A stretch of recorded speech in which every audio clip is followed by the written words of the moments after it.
Hello everyone and welcome to ET News. I'm Tyler Gibson. In celebration of Black History Month, we have a special guest in the studio today. Joining me is Camille Simmons, our new Rochester City School Board Commissioner and a proud graduate of our schools. Welcome to ETech and ET News, Ms. Simmons. Thank you for having me, Tyler. Well, Ms. Simmons, you've been in your position now for a few months now. Why choose to be a part of the school board? Yep, so I've been in the position of Commissioner for Schools for about 1 month, and one of the pieces that really attracted me to wanting to serve in this role is just my love for the youth here in the city of Rochester. I've worked with children for over 15 years here in the Rochester City School District specifically, and have really enjoyed mentorship and youth advocacy. And those pieces are near and dear to my heart. So over the years, I've had all these different positions that always serve our youth. And so this was just really a natural progression and what I enjoy doing most. Okay. You have a history of doing amazing work with students while as a youth advocate. In a letter to community members, when seeking election, you wrote you were committed to, quote, turning around educational outcomes for the scholars of the Rochester City School District. You have now achieved your goal of becoming a board commissioner. How are you planning to make that happen? Well, the outcomes are affected by the system that our students reside in. So one of the things that I want to be able to do is, as a board commissioner, hold myself accountable to looking at the policies and practices that really impact the system of your education here in Rochester. Right. What policies, how are we writing those policies? How are we identifying and allocating resources to meet your needs? So all students that go to school deserve to have the resources that will help them exceed in school. And it's important that we make that happen for you. That's our role. Okay, thank you. You have been an advocate for many students, but you've also seen how advocacy works with your own family. Can you talk about what that process looked like for you? Absolutely. So one of the things that I've talked about during my campaign was, first and foremost, I, at 14 years old, used to run away from home. So I know firsthand what it's like to kind of do things that you shouldn't do, take the wrong path, and how mentorship, guidance, and having that relationship support can really turn things around for you. I'm also the mother of a 24-year-old son who graduated in 2015 from Leadership Academy for Young Men.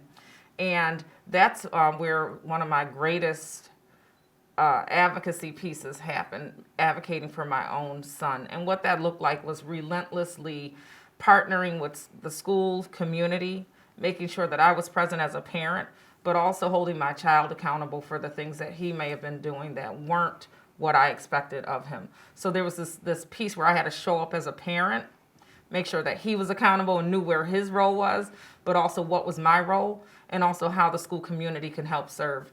And I think that when you have that partnership and open yourself to those opportunities, you can help your child succeed. What are some ways that parents can advocate for their children? I think that the biggest advocate is a parent. Even when I served as a youth advocate, there's no greater voice. And I believe that getting involved in your child's school, be it school-based planning teams, be it if you have issues or concerns, reaching out and having, again, those partnerships with teachers, the school administration, and even when it comes to the board, come down to the board meetings, sign up ahead of time so that you can speak and bring and raise issue. There's also a lot of groups out here that parents can connect to where they have support from other parents to really raise their concerns, whatever their issues may be, and talk among these parents and identify opportunities to really raise voice and build power and organize around the issues that plague them. Thank you for your knowledge. I appreciate that. You know what it means to be college and career ready because of your position as an operations manager for the career and college and career services at Hillside. Here at Edison, we prepare our students to be college and career ready. How do you feel career and tech ed fits into Rochester schools? It's past tense. Like, this is something that needs to happen, and it's been needed. Edison Tech, back in when I was growing up, I don't say back in my day, I'm not that old, Tyler. Right. However, I'm old enough. And Edison was a staple here in the Rochester community. And even to this day, there are graduates of this particular institution that have exceeded. College is not for everyone, and one of the things that I think we've done a poor job is understanding how skilled trades and CTE really can promote and build wealth in our community. having access to these type of trades and skills will allow young people to build, again, avoid debt, should I say, in college. You can earn on par to someone with a bachelor degree, if not more. Going into these type of fields can allow you to become an entrepreneur, and allows you a lot of flexibility. And even if you choose to go to college afterwards or get additional certifications, you can do that. So I think it's a very smart path, and it's an ideal path for our community. There's a lot of opportunity here in Rochester as far as employment, and I think one of the other pieces people miss is that employers are often looking for people with experience. So I can go to college and I can read a book, but if I don't have applicable experience, it's sometimes hard to get a job in a competitive market. Here at Edison Tech, you can get these trades, get the hands-on practice, earn that certification, and go right into employment. That's a fast track, and that's really cool. So I think that's something that needs to happen across the board here in the district. Yes, ma'am, I agree. What are your thoughts on how important it is to develop skills before entering the workforce or heading off to college? It's imperative. It's imperative. And that was one of the things that I enjoyed about the role I served in, is watching young folks learn how to learn the skills that are needed to be successful in employment. Because it's one thing to get the job. Now you need to keep the job. So knowing how to communicate with your employer, knowing how to navigate some of those pieces are really, really important.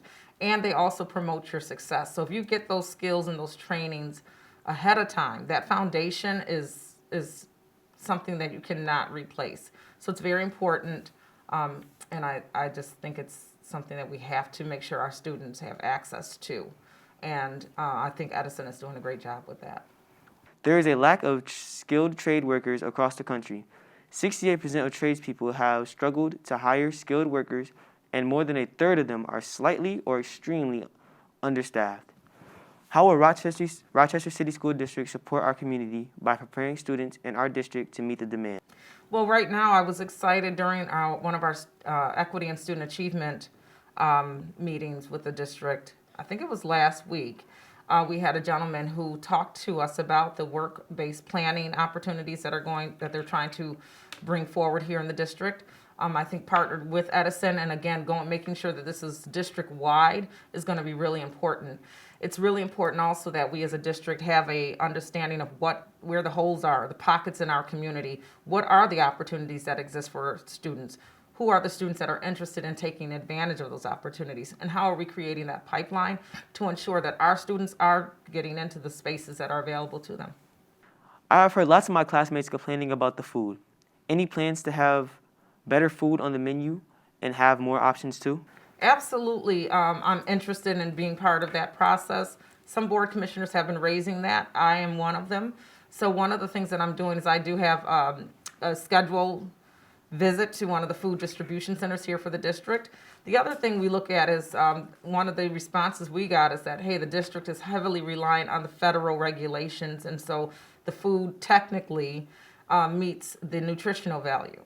Well, I have a concern with that, and I think that it's important to not just look at what we federally meet nutritional value at, but also do the things that we expect of our students. If we want our students to do their best, we have to do our best for our students.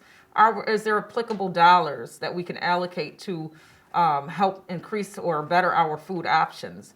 Are there partnerships that we can look at? So those are the things we're doing.